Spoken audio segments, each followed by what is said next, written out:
इसे कैसे बनाऊं ऐसा सोच रहे तो सोचते ही रह जाएंगे, बनाना चाह रहे तो ऐसा बनाएंगे कि देखने वाले देखते ही रह जाएंगे। तो हेलो दोस्तों, आज मैं जो रेसिपी आपके साथ शेयर करने जा रही हूँ वो है ठेले वाले मोमोज की रेसिपी। बस इसका नाम लेते ही बच्चे हो या बड़े हर किसी के मुंह में पानी आ जाता है, क्योंकि ये मोमोज खाने में लगते ही इतने टेस्टी है। वैसे हम कई बार घर पर मोमोज बनाते हैं, पर मोमोज के ऊपर का जो लेयर होता है ना, वो कभी कभी हल्का सा खींचा खींचा सा रबर की तरह बनता है। तो कभी कभी जो उसका स्टफिंग है वो बराबर से बन नहीं पाता है। तो इसीलिए आज मैंने आपके साथ वो सारे टिप्स शेयर किए जिससे आपके मोमोज एकदम जैसे ठेले वाले के बनते हैं ना, ठीक उसी तरीके से बनकर तैयार होंगे।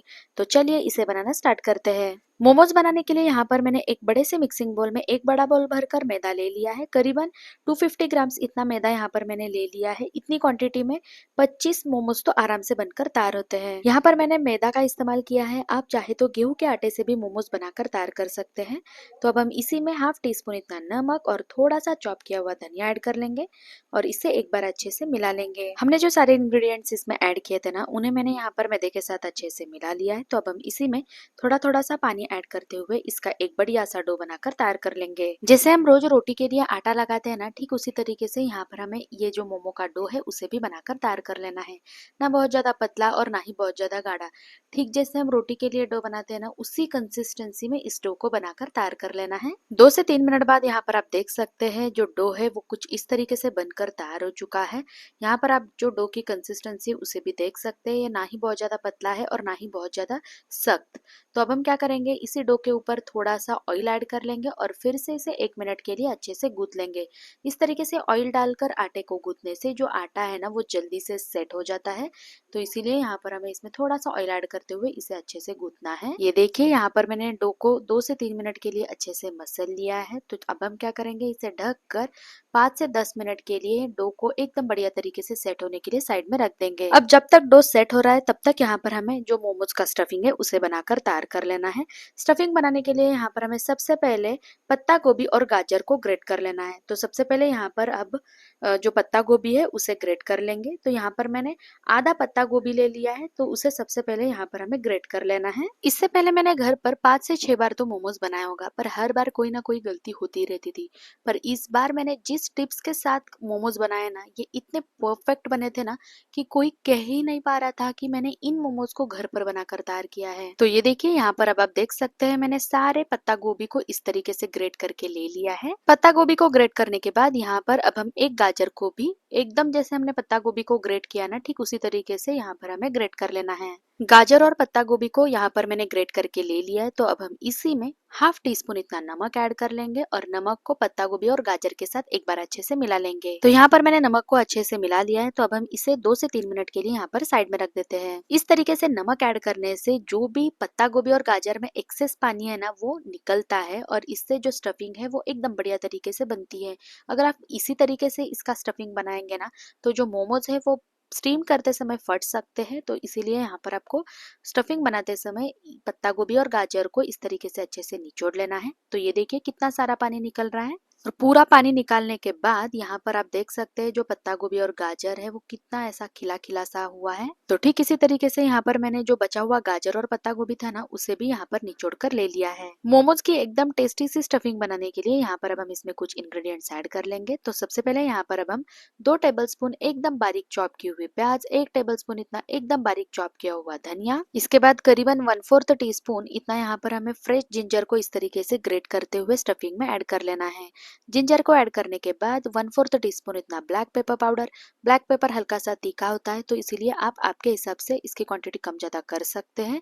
इसके बाद 1 टीस्पून इतना बटर और स्वादानुसार नमक यहाँ पर अब हम इसमें ऐड कर लेंगे। सारे इंग्रेडिएंट ऐड करने के बाद अब हम इसी में करीबन 1 टेबलस्पून इतना गरम तेल यहाँ पर हमें स्टफिंग में ऐड कर लेना है। और जब तेल हल्का सा ठंडा हो जाए, यहाँ पर हमें सारे स्टफिंग को इस तरीके से अच्छे से मिला लेना है।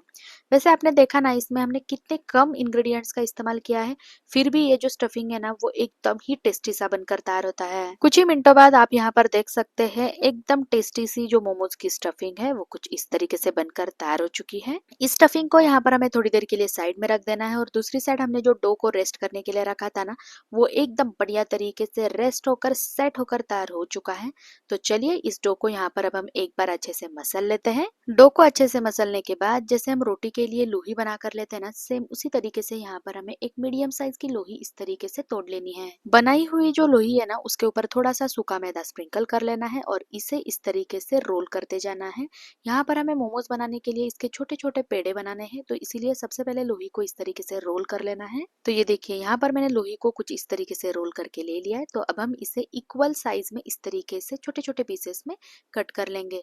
इससे हर एक मोमोज एकदम इक्वल शेप और साइज में बनकर तैयार होगा। मोमोज बनाने के लिए आटे की छोटी छोटी लोहिया तो हमने बनाकर तैयार कर लिया। तो चलिए यहाँ पर अब हम एक एक करके सारे लोहियों को बेल लेते हैं। लोही को बेलकर यहाँ पर हमें थोड़ा सा पतला ही करना है, इसे बहुत ज्यादा मोटा नहीं रखना है। जितना पतला आप इसे बेल सकते हैं ना उतना पतला यहाँ पर आपको इसे बेल लेना है। इन्हें बेलने में आपको बहुत ज्यादा टाइम नहीं लगता है, फटाफट से एक एक करके सारे बेलकर तैयार होते हैं। तो ये देखिए यहाँ पर मैंने लोही को कुछ इस तरीके से बेल लिया है और इसी तरह मैंने बाकी सारी लोहियों को भी ठीक इसी तरीके से बेलकर यहाँ पर ले लिया है। सारी लोहियों को बेलने के बाद चलिए अब हम मोमोज बनाना स्टार्ट करते हैं। मोमोज बनाने के लिए यहाँ पर मैंने एक मोमोज की जो परत है उसे यहाँ पर ले लिया है।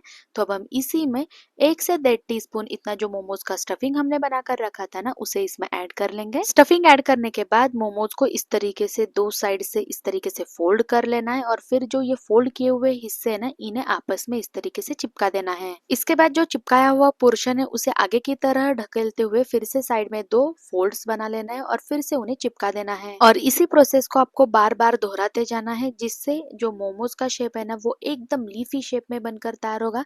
और अगर आपको ये वाला शेप थोड़ा सा हार्ड लग रहा है ना तो आपको और जो कोई शेप बनाना आता है ना आप उससे भी ये मोमोज बनाकर तैयार कर सकते हैं। तो ये देखिए यहाँ पर आप देख सकते हैं मोमोज बनाने के बाद कुछ इस तरीके से दिखाई दे रहा है। कितना बढ़िया तरीके से बनकर तैयार हो चुका है, आप यहाँ पर देख सकते हैं। ठीक इसी तरीके से हमें बाकी के सारे मोमोज भी बनाकर तैयार कर लेने हैं। वैसे ये भी शेप कुछ बनाने में बहुत हार्ड नहीं है, अगर आपने एक बार इसे ध्यान से देखा ना फिर तो बाकी के मोमोज फटाफट से बनकर तैयार होंगे। दूसरी साइड यहाँ पर मैंने एक स्टीमर का प्लेट ले लिया है और उसे थोड़े से ऑयल से अच्छे से ग्रीस करके ले लिया है जिससे मोमोज स्टीम होने के बाद बिल्कुल भी प्लेट से चिपकेंगे नहीं। स्टीमर के प्लेट को ऑयल से अच्छे से ग्रीस करने के बाद हमने जो मोमोज बनाकर तैयार किए थे ना उन्हें मैंने इसमें ट्रांसफर कर लिया है। तो चलिए अब हम इसे स्टीमर में ऐड कर लेते हैं। मोमोज को स्टीम करने के लिए यहाँ पर मैंने स्टीमर में पहले से ही पानी गर्म करने के लिए रख दिया था। जैसे ही पानी उबलना स्टार्ट हो जाए हमने जो मोमोज ऐड किया हुआ स्टीमर वाला प्लेट है उसे स्टीमर में ऐड करते हुए इसे ढक कर 15 मिनट के लिए गैस को मीडियम टू लो फ्लेम पर रखते हुए इसे पकने के लिए छोड़ देना है। अब जब तक मोमोज पक रहे हैं ना तब तक यहाँ पर हमें मोमोज के साथ जो चटनी सर्व की जाती है ना उसे बनाकर तैयार कर लेना है।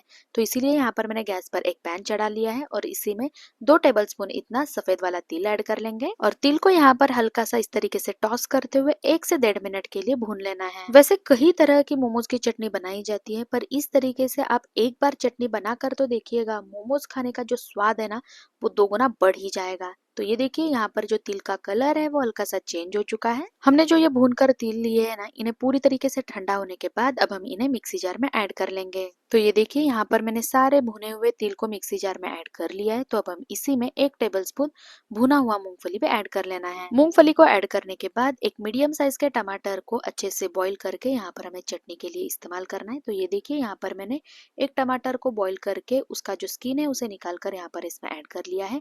इसी के साथ 1 इंच अदरक, 5 से 6 लहसुन की कलियां, half teaspoon red chilli powder. तीखापन आप आपके हिसाब से कम ज्यादा कर सकते हैं पर मोमोज की जो चटनी है ना वो थोड़ी सी स्पाइसी हो तो ही खाने में टेस्टी लगती है।